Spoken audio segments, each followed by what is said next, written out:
Welcome to DHH Insights series. We will be talking about collecting data that matters for deaf and hard of hearing learners. My name is Kelly Dunham, and I am one of the DHH educational consultants on the team here at Michigan Department of Education Resource for Deaf and Hard of Hearing. We look forward to bringing you 2 additional webinars in this series that will highlight quality report writing tips for teachers and practical strategies for writing effective IEP goals.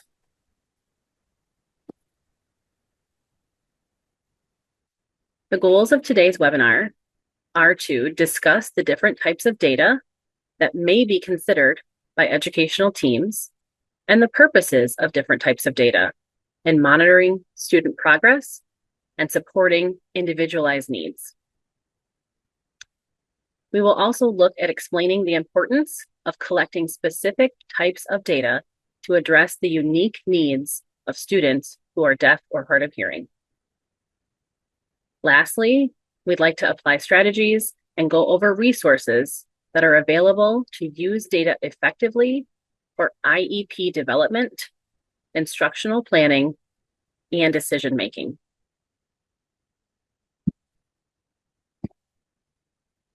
We know that the field of special education thrives on data, data-driven reports, data-based IEPs, goals that collect data, progress monitoring and reporting, assessment data, baseline data, diagnostic data, functional performance data, and the list continues. Before we dive in today and talk about data that is specific to deaf or hard of hearing students, I first want to talk about the different types of data that may be considered by educational teams and the purposes of each of those types of data. We know that data-driven planning is one of the pillars of high leverage practices for students with disabilities. And using student assessment data to improve student outcomes is practice number 6. For more information on this, you can refer to the Council for Exceptional Children and CEDAR, CEEDAR, Center publication from 2024.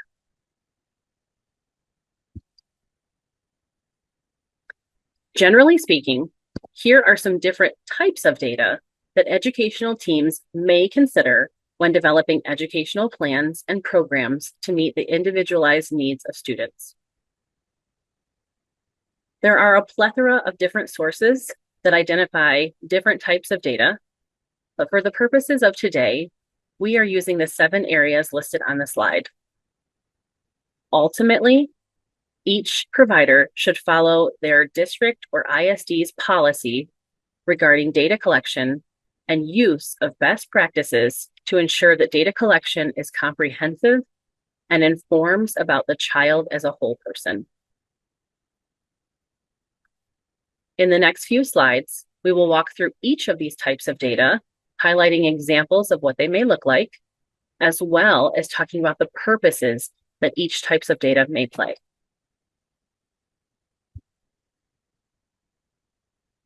One type of data that educational teams may consider is academic achievement data. Examples of academic achievement data may include classroom tests, quizzes, work samples, state and district-wide assessments, and curriculum-based assessments, such as reading fluency or math computation. This might also include language development levels, vocabulary assessment data, achievement indicators for English language arts, math, or other competency areas. The purposes of academic data is to establish the student's current academic levels, help determine skill gaps compared to grade level expectations, guide the development of academic goals and instructional strategies, and monitor progress through routine assessments and classroom tasks.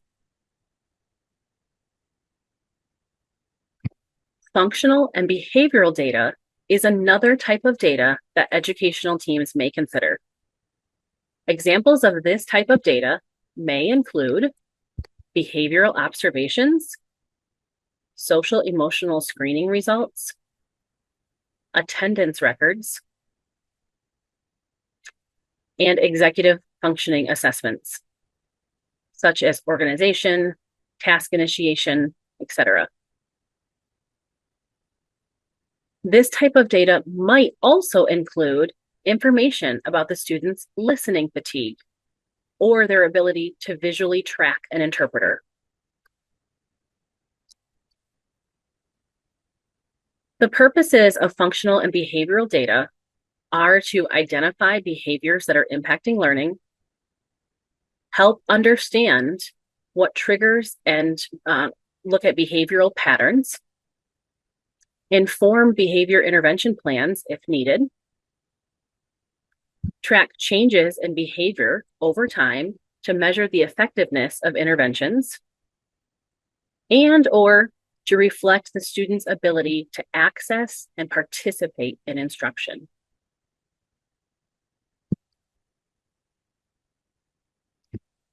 Two other types of data that educational teams may consider are progress monitoring data and evaluation data.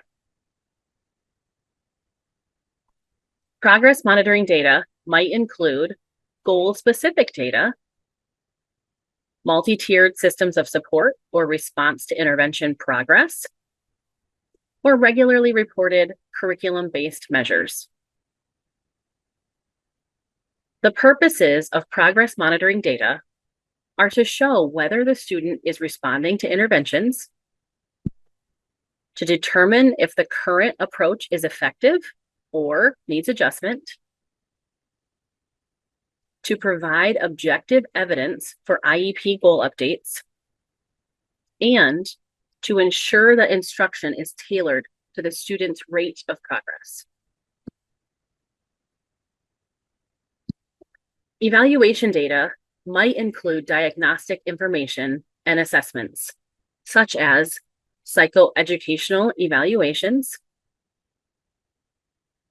assessments completed by related service providers, such as speech and language assessments, occupational therapy assessments, physical therapy assessments, cognitive assessments, or behavior assessments. This type of data might also include assessments that are language-based, specifically looking at social or pragmatic language, vocabulary development, etc. Also, this type of data may include outside clinical evaluations, such as reports from an ear, nose, and throat doctor or a clinical audiologist.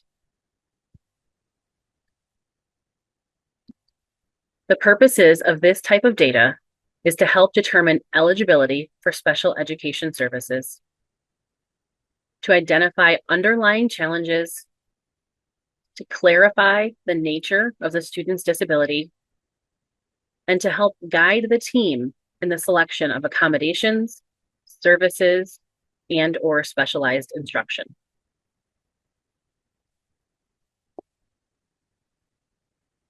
Input from evaluation and IEP team members are other types of data that educational teams may consider.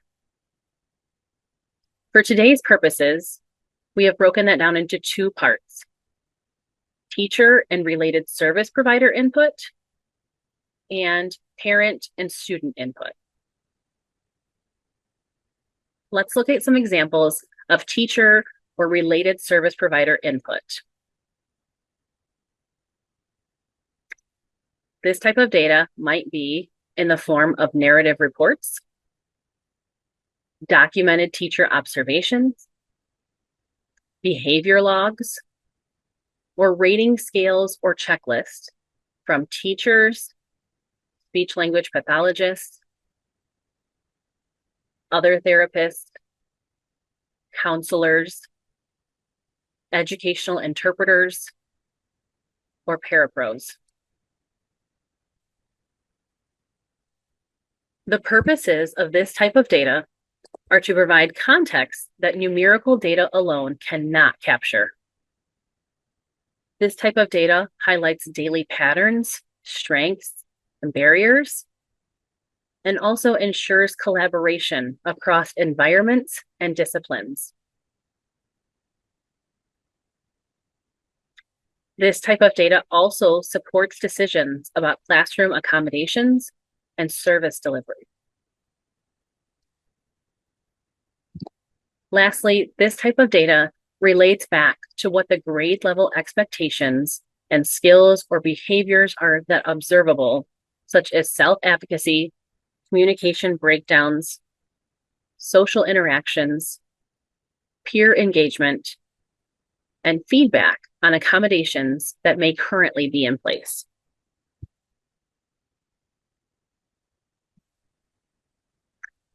Parent or guardian input may include observations and concerns, additional medical information or information about other diagnoses, and insights about behavior, communication, or learning at home. Student input might include information about the student's strengths, interests, and preferences, as well as a self-assessment of skills or challenges, and areas that are self-identified as goals or areas for needing support. The purposes of parent and student input are multifaceted. This type of information or data can ensure that the IEP reflects the student's whole experience, help to identify needs that may not surface at school, guides goal setting around family priorities, and strengthens consistency between home and school. Additionally, this type of data can help support self-determination and advocacy, produce meaningful student-centered goals, ensure that accommodations and supports align with student needs, as well as encourage ownership of learning and progress.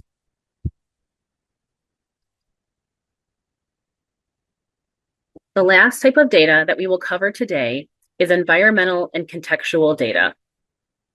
This type of data may be considered by educational teams and might look like information about classroom setup and or the daily schedule of a student. This type of data might also include observations from across multiple settings, including recess, specials, and lunch. This type of data can look at the effectiveness of provided accommodations and or peer interactions. The purposes of this type of data is to identify environmental barriers or support. For example, are there times of the day when auditory or visual fatigue increases? Does the student's schedule need to be tailored? This type of data can also help tailor accommodations to specific contexts. For example, what is the acoustic or visual environment like in different classes or settings around the school? What technology is available? What's the reliability of those technologies? For example, if a student is using closed captions, what's the rate of accuracy? Is there any lag time? This type of data can also ensure that strategies are consistent across settings and helps determine the least restrictive environment placement while providing the student a free and appropriate public education.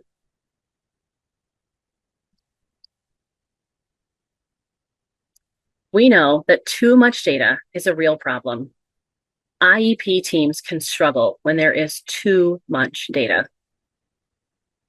Excessive amounts of data can make documents difficult to navigate. When every test score or the history of every medical appointment is listed, important information can get buried. When the present levels, goals, accommodations, and services are not easily and quickly accessible, implementation of the IEP can be impacted. More data is not always necessary, but quality and relevant data is always welcome. When too much data is present, it can dilute the focus on areas of priority and make decision-making difficult. Sometimes multiple sources of data can measure the same skill. So we have to be cautious of redundant information or conflicting interpretations that can lead to information overload and/or inaccurate conclusion. The IEP should be a clear roadmap, not a filing cabinet of all available data. In summary, teams should be focusing on academic data, or what the student knows and can do, functional and behavioral data, how the student functions socially, behaviorally, and independently, progress data, whether interventions are effective, evaluations, what challenges may be occurring, teacher, parent, and student input for those lived experiences and insights, and environmental data, or how context affects performance. Now that we've looked at some different types of data, we're going to dive into data that is specific to deaf and hard of hearing learners.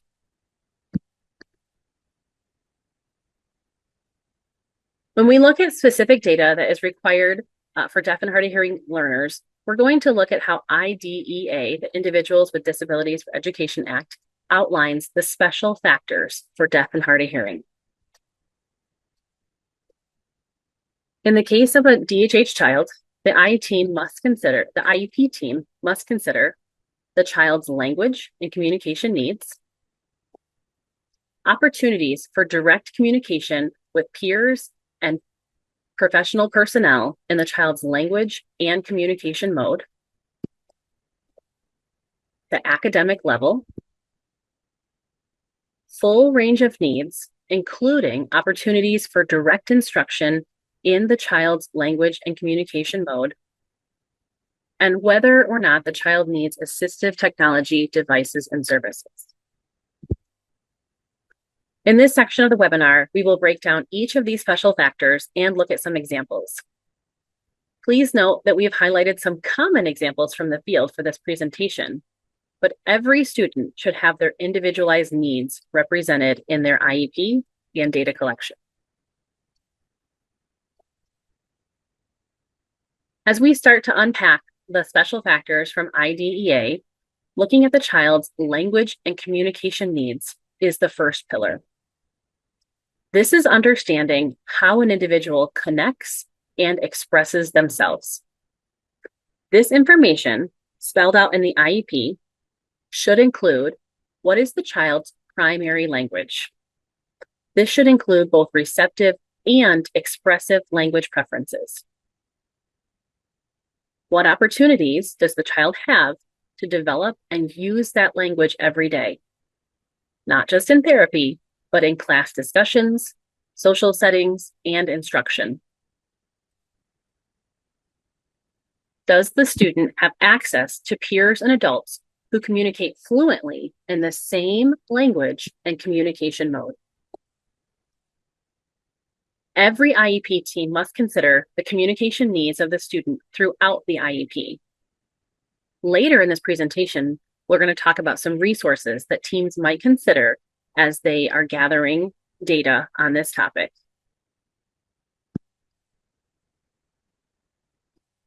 Let's look at one example of language access.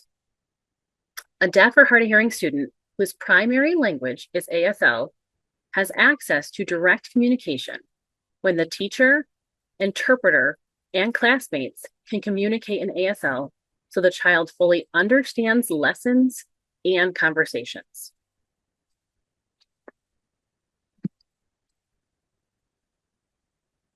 Here's another example. A DHH student whose primary language is English and uses listening and spoken language has access to language when the teacher speaks clearly, uses appropriate remote microphone technology, and classmates can communicate in ways where the student can hear so that the child fully understands and engages in lessons as well as conversations. These examples highlight DHH students who use different languages and modes of communication. However, each example clearly outlines what the student needs in order to understand and engage in lessons and conversations at schools. Both of these examples highlight information that could be listed in a present level statement that ties to student strengths and potential accommodations for the IEP team to consider and/or implement.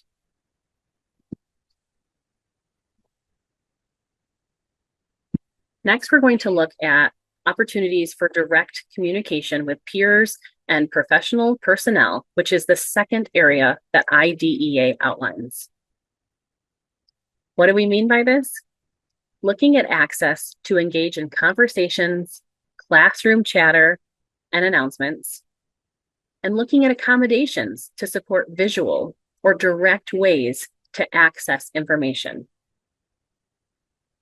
As we gather this type of data, we should be looking at the child's ability to participate in conversations, jokes, group work, and casual interactions.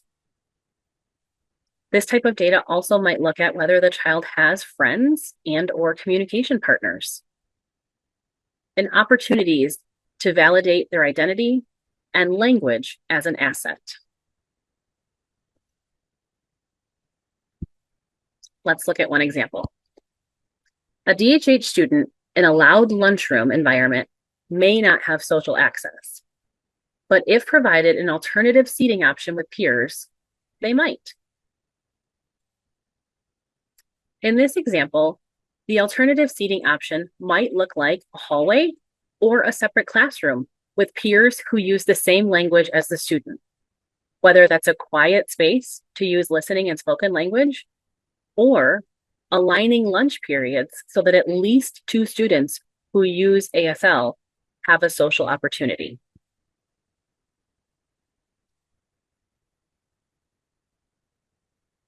Next, we're going to look at academic level. Every IEP is set up differently for how academic level data is reported in the outline of the IEP. However, regardless of the layout, IDEA requires a statement of the student's present level of academic achievement and functional performance. The Michigan Department of Education offers a guidance document on individualized education program development and PLAF statements, which you can find using the information on the screen. Briefly, just to outline the 3 primary elements of a PLAF statement are baseline data and data sources, or what information is available about the student to demonstrate their current level of performance, and what sources does that data come from.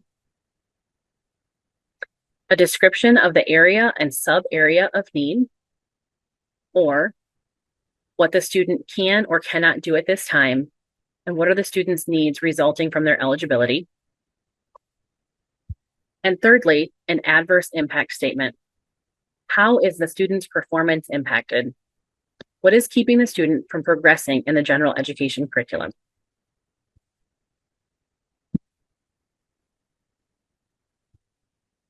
Direct instruction or instructional access is another one of the special factors from IDEA. When we talk about instructional access, we're talking about how the student accesses instruction. That might be through qualified interpreters or teachers fluent in the student's native language, captioned videos, written directions or visual supports, or assistive listening devices, including remote microphone technology.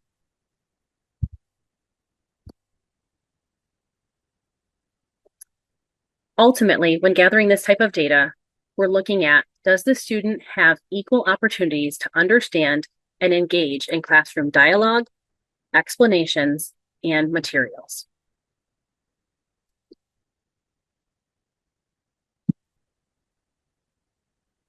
When we talk about the full range of needs for instruction that IDEA outlines, that also includes environmental access. This might be looking at the environment or environments across a child's school day. What are the lighting or acoustic qualities within their classroom settings?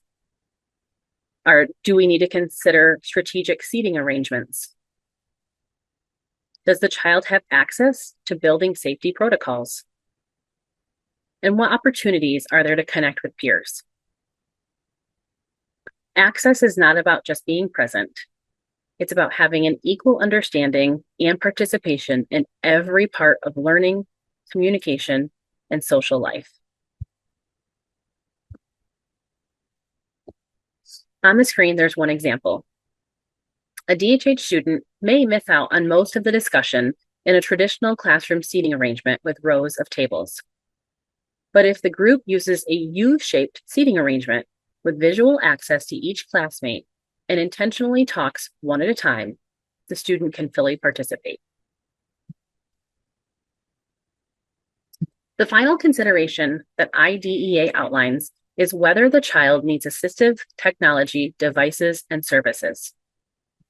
The purposes of AT considerations should be to determine whether or not assistive technology is needed in order for the student to access a free and appropriate public education in their least restrictive environment.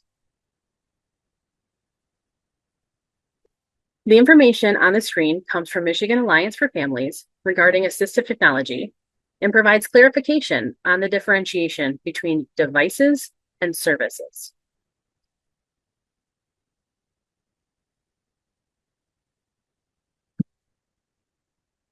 Let's look at an example of assistive technology. A DHH student using a remote microphone system may hear the teacher clearly during instruction, but still miss peer comments. However, if the system is connected to a pass-around microphone or paired with captioning or visual cues, the student can access and engage in the full conversation.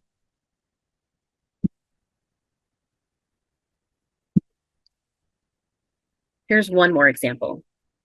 A DHH student may not have access to school announcements or messages, but it provided access to the information in ASL and or written notifications. The student can independently participate within the school environment.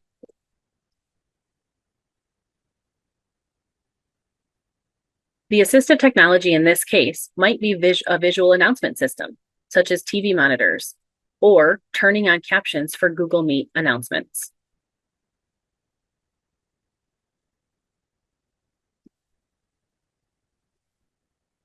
Lastly, we'd like to talk about strategies and resources for instructional planning and decision-making. You are likely familiar with the concept of writing SMART goals that are specific, measurable, attainable, relevant, and time-bound.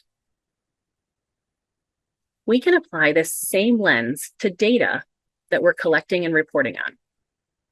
Data should be specific. It should describe exactly what the skill is. Instead of saying the student could benefit from supports in writing, spell out the present level, which may look something like the student is currently producing 3-sentence writing samples that include a topic sentence, but lack supporting details and correct punctuation. Grade level content expectations are to produce a 5-sentence writing piece with a topic sentence, supporting details, a closing sentence, and correct punctuation. Make sure data is measurable. That means it includes numbers, dates, etc. Instead of saying the student inconsistently wears the remote microphone system, it might be more measurable and specific to say the student utilizes the remote microphone system in 3 out of 5 of their classes. Data should be apparent or clearly observable. It's our job to avoid inferences or assumptions and make sure that data that we report is not ambiguous. This might include data reporting on how often a student asks for clarification, or how frequently the student is participating in class. It also might look at if the student is moving to secure an optimal seating position during instruction. These types of data might include checklists or tally sheets, but they are documented observation from a teacher or related service provider or educational interpreter, parapro, etc. Apparent data is a record of what can be seen. Data should be relevant or tied to student need. For example, tracking visual attention to the interpreter because it directly impacts instructional access. And lastly, data should be time-bound. How and when was the data collected? Observing a self-advocacy skill one time in a class is very different than documenting that a student is daily advocating for their learning needs.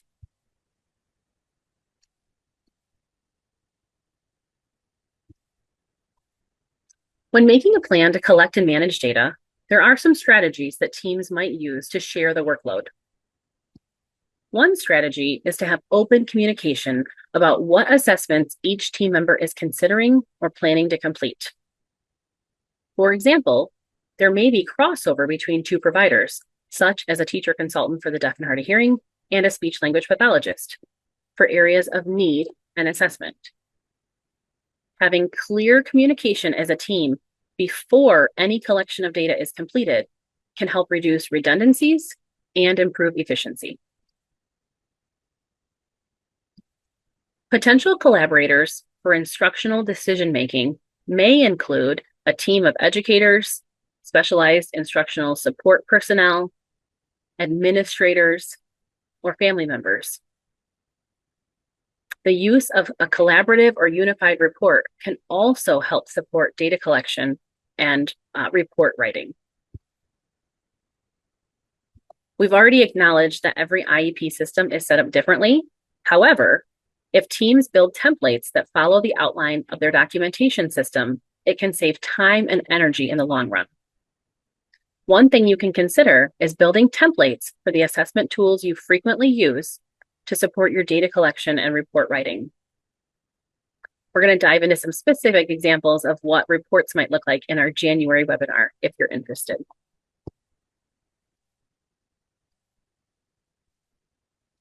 Let's look at some resources that are available for documenting communication access for DHH learners. Documented observation, or completing observations on what communication access looks like for students, is within the scope and role of a DHH educator. Documenting what that communication access looks like across the span of the student school day might prove to be valuable data when the team is determining what supports and accommodations should be considered. What is needed to fully participate in a science lab could be different than what is needed to fully participate in gym. Student, parent, and teacher report.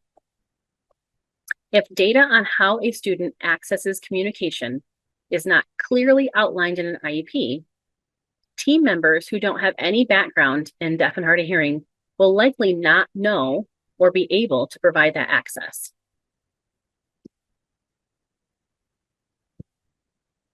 Functional listening evaluations.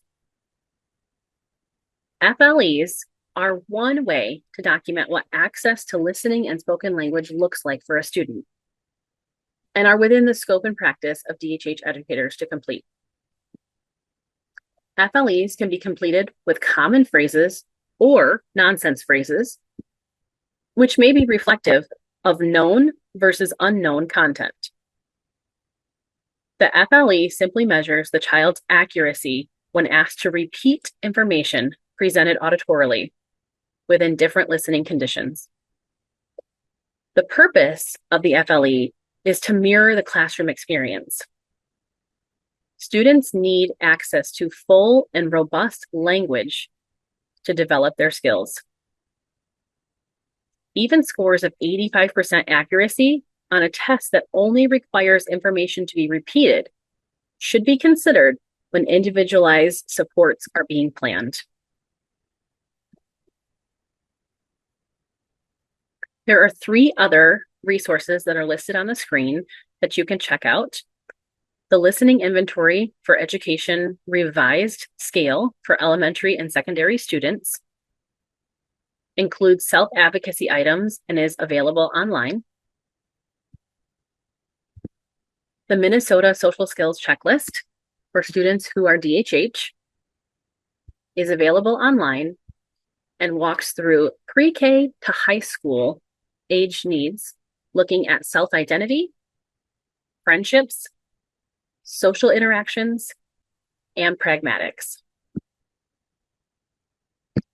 Additionally, the Children's Peer Relationship Scale is available online for grades K through 6. This tool looks at peer relationships and how they may be impacted by communication access.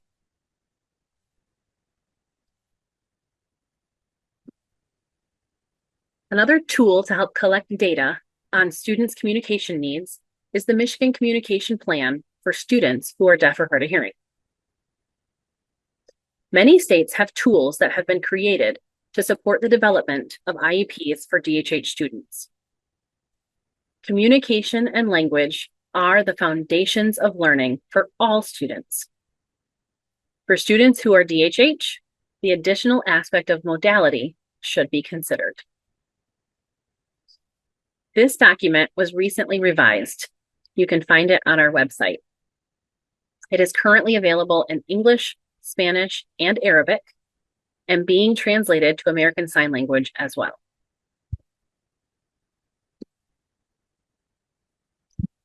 The Educational Impact Matrix is a team discussion tool for students who are DHH in the general education setting.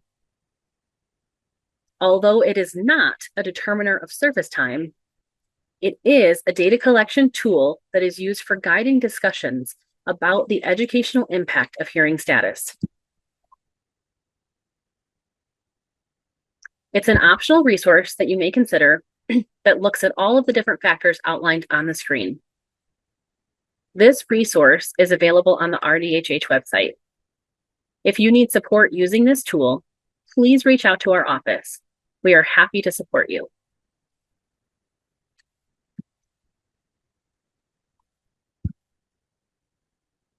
When we talk about assistive technology resources, one tool that supports teams is the SET framework.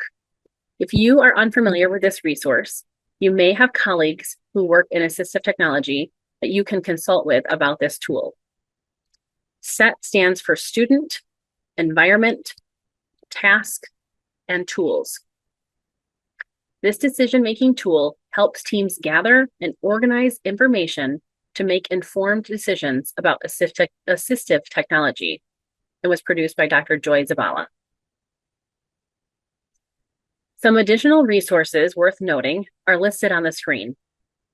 The Georgia Project for Assistive Technology Resource Guide, the Ocali AT Checklist from Ohio,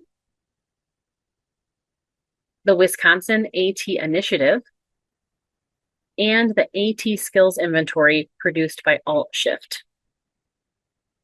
These tools provide support to IEP team members for the consideration of assistive technology devices and services, as well as supporting school personnel to identify areas of need for professional development.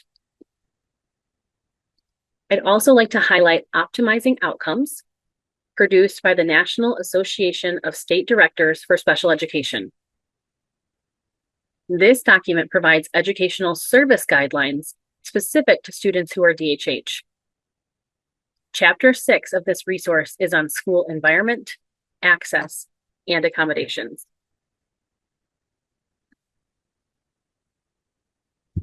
Lastly, I'd just like to let you know that the team at MDE RDHH is always available for a resource to you as well. Check out our website for lots of great resources and information, including our emails, whether you're looking for a quick answer to a question or a resource, or you'd like to fill out a more formal outreach request to schedule a meeting, either virtually or in the field, for experienced teachers or under our new teacher support. Our events page highlights information for school personnel, families, and students. And be sure to sign up or subscribe to our weekly events updates through the sign up link. You can also follow us on social media. On behalf of the MDE RDHH team, we hope that you find success in collecting data that matters for DHH learners with the content that was shared today, as well as your continued best practice.